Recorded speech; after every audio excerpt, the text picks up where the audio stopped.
Good morning and welcome to the Breakfast News on Rajya Sabha TV. I'm Aishwarya Kapoor. Well, there's good news for Modi government. The GDP growth from January to March grew at 7.9%. Now, India is the fastest growing economy in the world.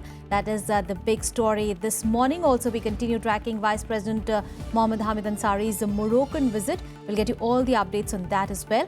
Let us begin with the headlines. Vice President Mohammed Hamid Ansari jointly launches India-Morocco Chamber of Commerce and Industry with Moroccan Prime Minister, says it is the need of the hour in a globalized world.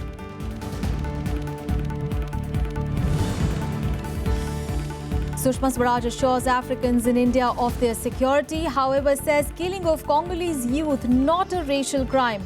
Congress criticizes Prime Minister, says his silence on the matter is embarrassing.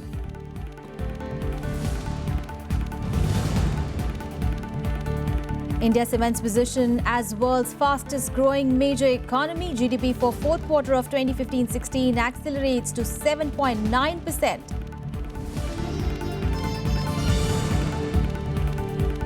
Petrol and diesel prices hike for second time in a month. Petrol up by 2.58 rupees per litre and diesel by 2.26 rupees per litre. 0.5% Krishi Kalyan cess comes into effect from today. And Islamic State launches counter-attack as Iraqi government troops push into Fallujah. Concerns rise over the safety of over 50,000 civilians there.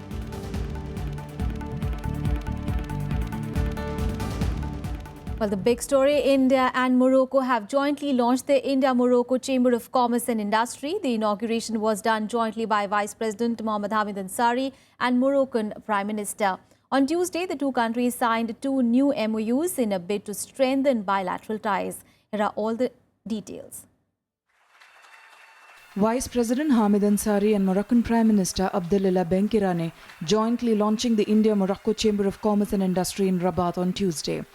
On the occasion, the Vice President said that it was a discovery for him that such a chamber did not exist.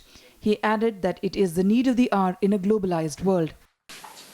Without chambers of commerce, we did trade. But the world is changing. And in the world of today and tomorrow, a globalized world, much greater interaction, we do need bodies like chambers of commerce, which are repositories of information. Bilateral trade between the two countries stood at $1.26 billion in 2015, with Indian exports forming roughly 25% of the trade volume. Morocco has emerged as a favoured destination for investment by Indian firms. A cumulative investment of more than $320 million has been made by these firms, including in the flagship project, the Indo-Morocco Phosphor SA joint venture. We trade, certainly, modestly, but capacities are changing, and therefore the capacities to trade are changing. And this is where the focus of the Chamber of Commerce should be on both sides. India and Morocco signed two MOUs on cultural cooperation and institutional training for foreign service officers in the presence of Vice President Mohammed Hamid Ansari. Three other MOUs relating to water resource, television broadcasting and education were also finalized between the two countries. Both sides also stressed on the need for injecting fresh momentum into their bilateral relations by improving issues of economic and political stability and human resources development. We look at Morocco as a trusted partner across a range of issues. We appreciate Morocco's support for India's candidature to expanded United Nations Security Council. They are very keen that Indian businesses use Morocco as a platform for access to both European and American markets, with which they have preferential and free trade agreements. So they have easy access for their products, but also more importantly for the West African market. On Tuesday, the Vice President also paid homage to Morocco's King Mohammed V. He later met the Speaker of the country's lower house of Parliament, Abdel Hakim Ben Khamas. Launching a platform for business and trade between India and Morocco was the need of hour. Although India may not be a competitor to China, but surely this road may lead to competition in future. With video journalist Kawaljeet and my colleague Vishal Kumar Jain, Anu Diwan from Morocco for Rajya Sabha TV. Good news coming in. The latest government data on Tuesday showed that India has cemented its position as the world's fastest growing major economy, with the GDP for the fourth quarter of 2015-16 accelerating to 7.9%. Now, this figure takes the growth figure for the last fiscal to 7.6%. India cemented its pole position as the world's fastest growing major economy, with March quarter gross domestic factor growth accelerating to 7.9% versus a revised 7.2% in December 2015. The impressive growth was mostly thanks to good performance by the manufacturing and farm sectors. At 7.6%, the fiscal growth was the fastest in 5 years. This growth is also in line with the official estimate and coincides with Prime Minister Narendra Modi's government completing 2 years in office. There have been 2 or 3 things very specific for it. Number one, we have introduced 2 or 3 very good initiatives which is showing results. For example, A, we have started ease of doing business. It has sent a very positive signal. B, we have decided to go for inclusive growth. So what we have done, we have started banking inclusion. That's very, very important. The latest data is better than consensus estimates of 7.5% growth in quarter 4. GDP numbers for January to March quarter stood at 7.9% as against 7.2% in October to December. The GDP growth trumped the 6.7% growth posted by China's economy over the same period. For the 2015-16 fiscal year ending in March, growth came in at 7.6%. Real GDP or GDP at constant 2011-2012 prices for the year 2015-16 is now estimated at 113.5 lakh crore rupees. The figures released on Tuesday further cement India's reputation as a bright spot in the world economy. Having swept to powers 2 years ago, promising to revitalize Asia's third largest economy, Modi has boosted spending on defence and infrastructure, while consumer demand has risen thanks to lower interest rates. अगर आप पिछले 2-3 साल देखें और main totals देखें या उनके सब कैटेगरीज देखें तो generally slow but steady recovery दिखती है. India's growth has overtaken that of fellow Asian giant China, which grew 6.7% in the March quarter, the slowest in the world's second largest economy in 7 years. Bureau Report, Rajya Sabha TV.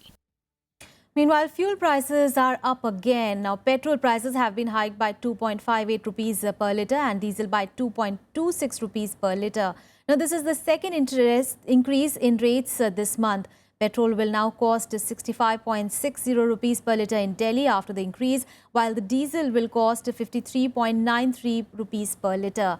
Prices were last hiked on 17th of May, and now Indian Oil Corporation said that the current level of international product prices of petrol and diesel and rupee-dollar exchange rate warrant increase in the prices of petrol and diesel. And the Krishi Kalyan cess of 0.5% proposed by Finance Minister Arun Jaitley during his budget speech will come into effect from today. The government proposes to collect 5,000 crore rupees during the remaining 10 months of the current fiscal. The new farm cess to be levied on all taxable services is aimed at financing and promoting initiatives to improve agriculture in the country. The service tax is levied on all services except a small negative list. Hence, restaurant bills, mobile bills, cinemas, air travel, insurance, credit and debit cards, as well as healthcare, banking and professional consultancies are set to get costlier. In the 2015-16 budget, the Finance Minister had raised the service tax rate from 12.36 to 14%. From November 2015, an additional 0.5% Swachh Bharat cess had also come into force. And now with the Krishi Kalyan cess, the total service tax stands at 15%. And the 4-month domestic black money compliance disclosure window gets operational from today, giving an opportunity to black money holders to come clean by paying tax and a penalty of 45% on such assets.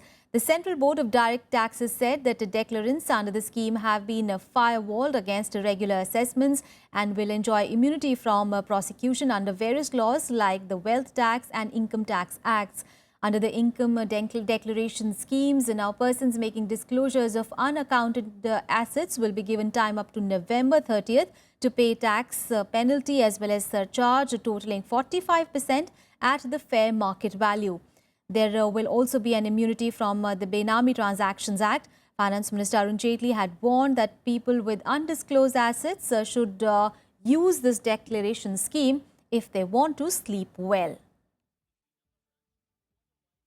And wooing Japanese investors, Finance Minister Arun Jaitley promised more structural and market-oriented reforms as well as stepping up infrastructure spending to accelerate economic growth beyond the current rate. He also promised to reform the tax structure to make it simpler, predictable and stable. Speaking at the Future of Asia conference organized by Nikkei Inc., he said that India has been the fastest growing major economy in the last 2 years despite a global slowdown. During his meeting with the global investors, the Finance Minister highlighted the second-generation reform measures undertaken by the government by way of opening up various sectors to FDIs as well as making India an investor-friendly environment.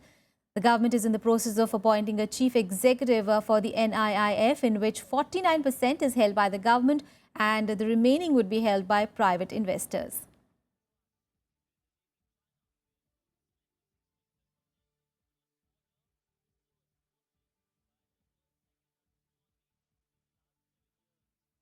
On to some other news now. India has assured African nationals staying in the country that their security will not be compromised. Now, External Affairs Minister Sushma Swaraj met a delegation comprising African envoys and students on Tuesday and assured a speedy trial in the case relating to the death of a Congolese youth in the national capital.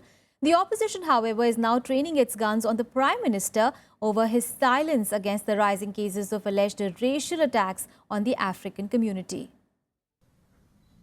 External Affairs Minister, along with Junior Minister V.K. Singh, Foreign Secretary S. Jaishankar and other senior officials met a group of African envoys and students on Tuesday. At the meeting, students raised concerns over safety and security following a string of attacks on people from the community and the killing of a Congolese youth. Sushma Swaraj assured the delegation that the government was committed to a fast-track trial in the case of the killing and will give the harshest possible punishment to the culprits. She, however, said that the barbaric killing was not a racial crime. ये racial discrimination का मामला नहीं है, ये नस्ल भेद का case नहीं है, क्योंकि सीसीटीवी फुटेज में बहुत साफ ये नजर आ रहा है कि जो स्थानीय भारतीय लोग थे उन्होंने उस बच्चे को बचाने की भरपूर कोशिश की, लेकिन जो गुंडे उसे मार रहे थे उन गुंडों ने उन लोगों को भी मारा जो उनको बचा रहे थे. Meanwhile, 3 more persons have been arrested in connection with the cases of assault on African nationals which took place in South Delhi's Mehroli area last week, leaving at least 6 people injured. The series of incidents of attacks prompted the Delhi police to appoint a joint commissioner rank official as a nodal officer for attending to issues concerning people from African nations living in the city and launch an exclusive helpline for the same. A sensitization program has also been launched. एक तरफ हम Bharat Africa forum करते हैं 54 देशों को बुलाकर, इतनी goodwill हमारी बनती है, लेकिन इस तरह की एक घटना की आधार पे पानी डाल देती है. तो इस तरह की घटनाएं हम स्वीकार नहीं करेंगे. ये हमारा पहला प्रोग्राम है स्टूडेंट्स के साथ मीटिंग का. दूसरा प्रोग्राम जिसकी शुरुआत हमने दिल्ली में कर दी है और हम बाकी स्टेट्स को भी परामर्शी एक एडवाइजरी भेज रहे हैं कि वो भी ये करें कि हम हर उस एरिया में जहां अफ्रीकी ज्यादा रहते हैं उसको सेंसिटाइज करेंगे, वहाँ एक जन जागरण करेंगे, ऐसी घटनाएं ना हो इसकी कोशिश करेंगे. तो एक बहुत बड़ी कार्य योजना हमने बनाई है और इसके साथ साथ मैं ये भी चाहती हूँ कि हम कोई ऐसा इंस्टीट्यूशनल मैकेनिज्म, ऐसी कोई व्यवस्था खड़ी कर दें जिसके कारण ये घटनाएं हो ही नहीं. The opposition Congress, however, came down hard on the government, saying that the incidents have racial overtones and that the PM's silence over the matter has become embarrassing. It has affected India's image globally. The President of the Republic has spoken. The Vice President, Shri Hamid Ansari, has spoken. Prime Minister is silent. His silence is embarrassing now. The centre, however, reiterated that the security of African students in the country is a responsibility it will fulfill. It is the responsibility of the government to take care of all these students, which the government, I'm sure, is committed to do. Do you think there is a need for the awareness, generation of the awareness also? It is a multi-pronged approach, but certainly all the students deserve protection and they would get due protection. There has been a spate of attacks on African nationals recently, including the killing of a Congolese youth in Delhi and the assault on a 23-year-old Nigerian student in Hyderabad. Bureau Report, Rajya Sabha TV. And in Breakfast News, we'll take a very short break. We'll be back with more news. Stay with us.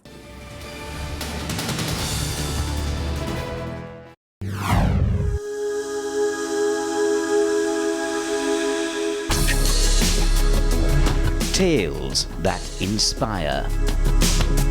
Stories of social change. A salute to diversity. Promoting public discourse. Events that motivate. Inspiring the innovative spirit.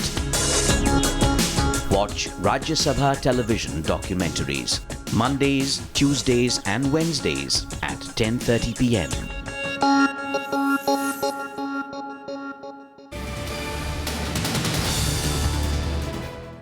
Welcome back. Now, Defence Minister says there was no sabotage in the arms depot fire that claimed 16 lives in Pulgaon in Maharashtra.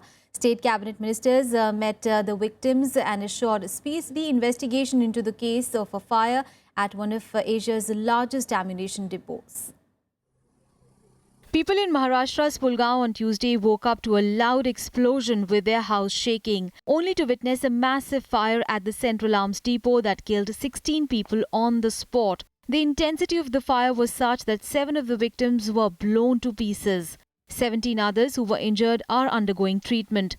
The fire also forced thousands of villagers in 5 adjacent villages to be evacuated.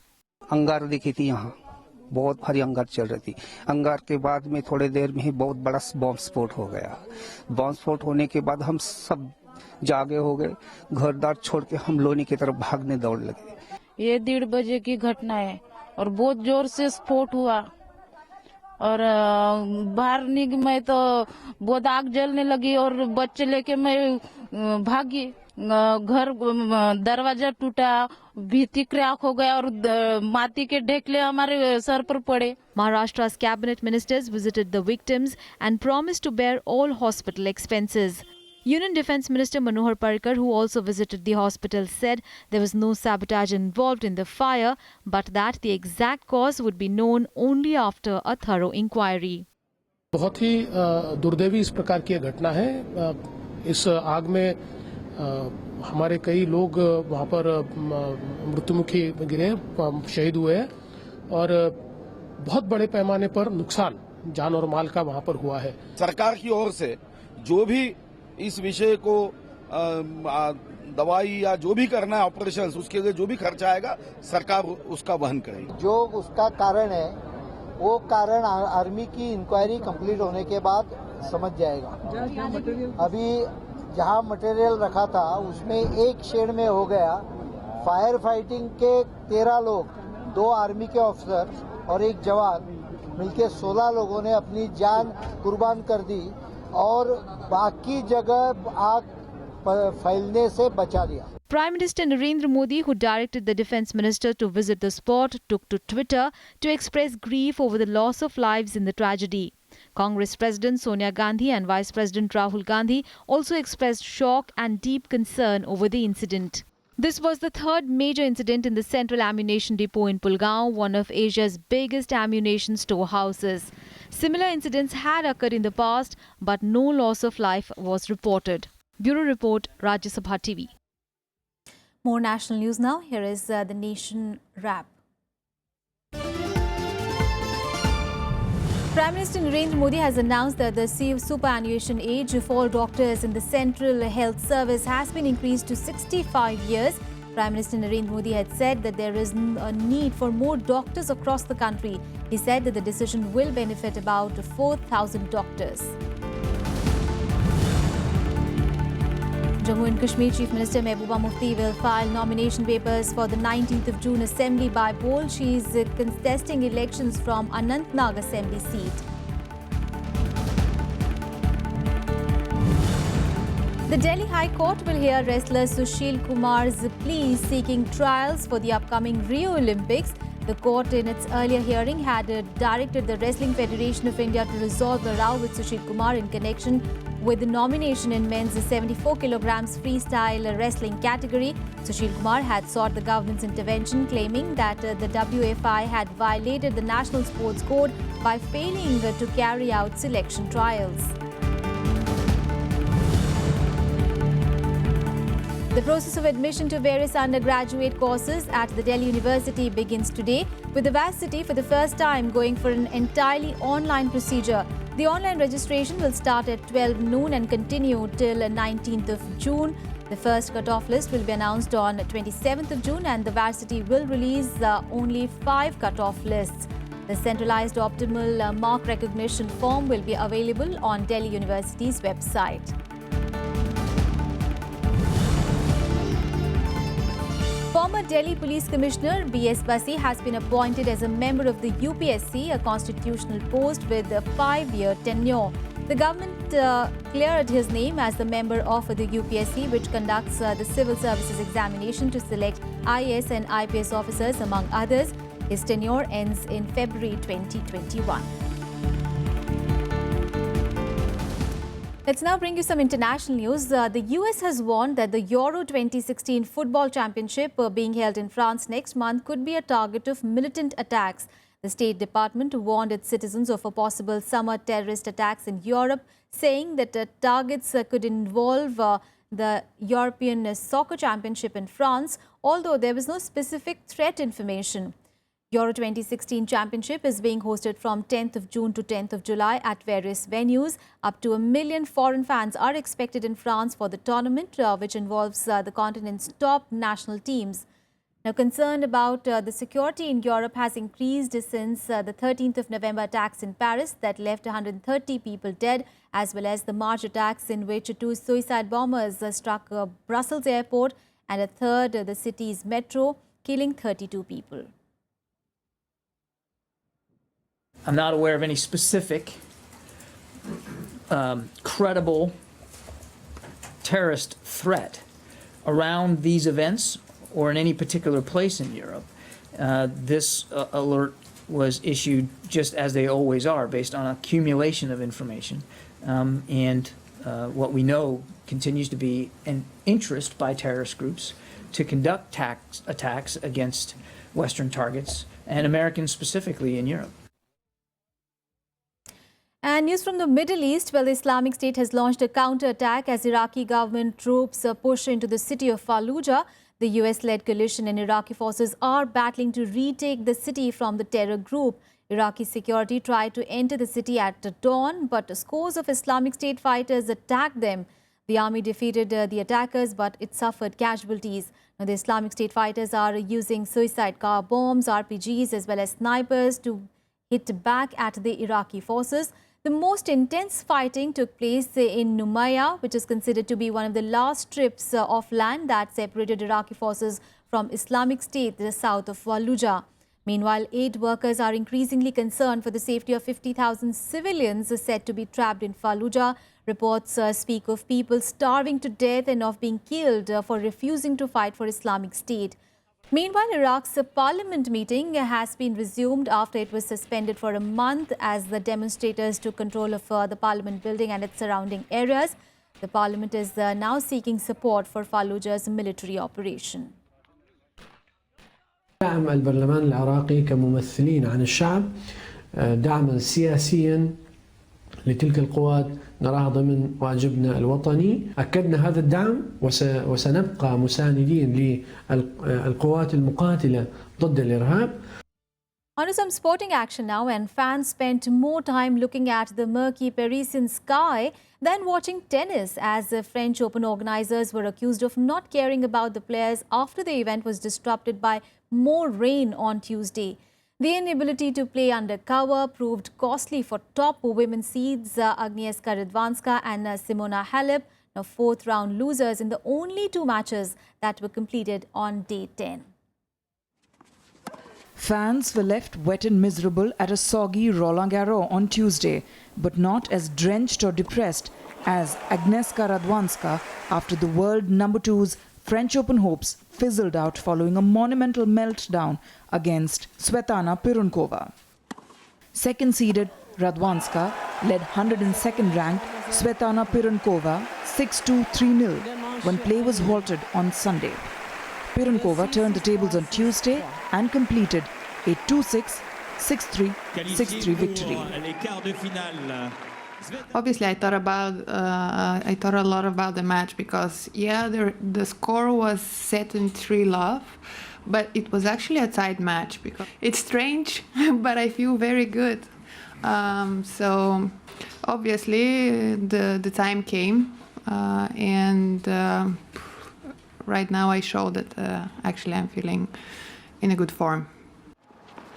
Radwanska was not the only favourite whose play was bogged down. Six-seeded Simona Halep led Samantha Stosur 3-5 in the first set when play was stopped on Sunday. But Stosur returned Tuesday with newfound purpose and poise. In soppy conditions on court 1, Stosur quickly gained the upper hand, beating Halep 7-6, 6-3. Stosur, a finalist here in 2010, was beaten badly by Halep 3 weeks ago in the semi-finals at Madrid in less than an hour. Yeah, I'd say it's pretty equal to that. Obviously, two different opponents, and one's looks like a lot easier score than the other. But these two matches back-to-back for me are fantastic. So to be able to do it over a long period of time, and obviously today's match taking a long time to finish, that it's just, I feel like I'm playing really well and I'm really clear and nothing, the rain and all that, it is what it is. I'm not letting it get to me, and you take your chances when you get them. In the men's draw, world number 1 Novak Djokovic led Roberto Bautista 3-6, 6-4, 4-1 when play was halted. He faces the possibility of playing on 4 straight days heading into the final weekend. Bureau Report, Rajya Sabha TV.